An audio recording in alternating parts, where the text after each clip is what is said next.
मैं हूं प्रमोद सिंह। सभी संत महात्माओं और ब्राह्मण समाज के चरणों में मेरा कोटि कोटि प्रणाम। मैं आज बात करूंगा कुंभ मेले की, उत्तर प्रदेश सरकार, वहां के शासन प्रशासन की। जैसा कि आप अवगत हैं कि शंकराचार्य एवं उनके शिष्यों के साथ कैसा व्यवहार रहा।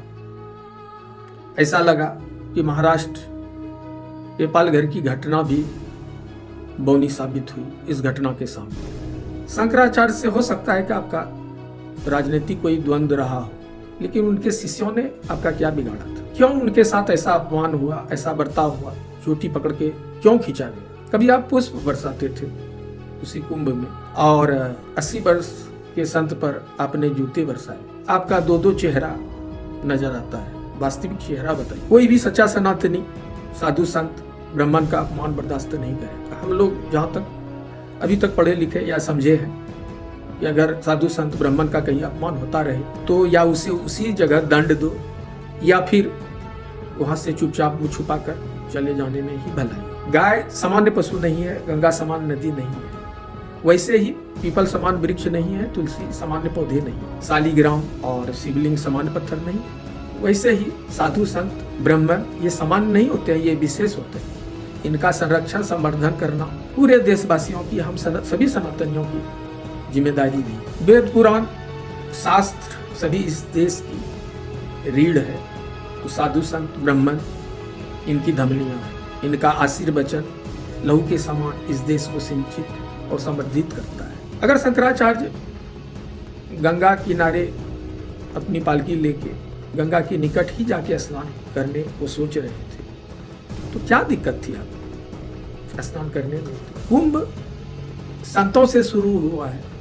अगर वहां संत नहीं आएंगे तो भीड़ जो करोड़ों में वहां होती है, इतनी शायद भीड़ वहां नहीं होगी। सभी तो साधु संत को देखने वहां आते हैं। साधु संत आपसे और क्या मांगते हैं? सम्मान ही तो खोजते हैं। ना आपसे वो घर कभी मांगते हैं, ना उनको अनाज चाहिए, राशन चाहिए, ना और कोई सुख सुविधा सरकार से उनको चाहिए। हाँ, और ये आपको समझना होगा, चाहे किन्हीं की भी सरकार हो, सरकारें सेवक होती है, शासक नहीं।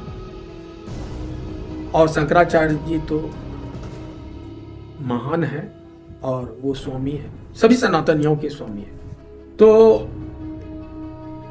अभी भी समय है। उद्धव की सरकार का पतन हो गया था, आपकी सरकार का भी पतन हो जाएगा। माफी आप मांग लीजिए।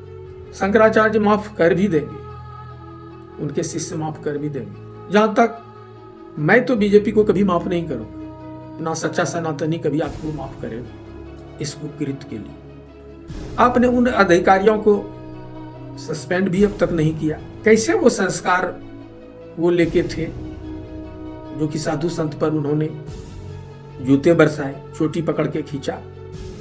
उन्हें तो अविलंब सस्पेंड ही नहीं, जेल में डाल देना चाहिए। और अगर आप ऐसा नहीं करते हैं तो आपके मंशा पर भी सवाल तो निश्चित रूप से उठेगा। मैं पुराने बीजेपी के समर्थक रहा हूं, अभी भी मुझे बीजेपी से कुछ उम्मीद है।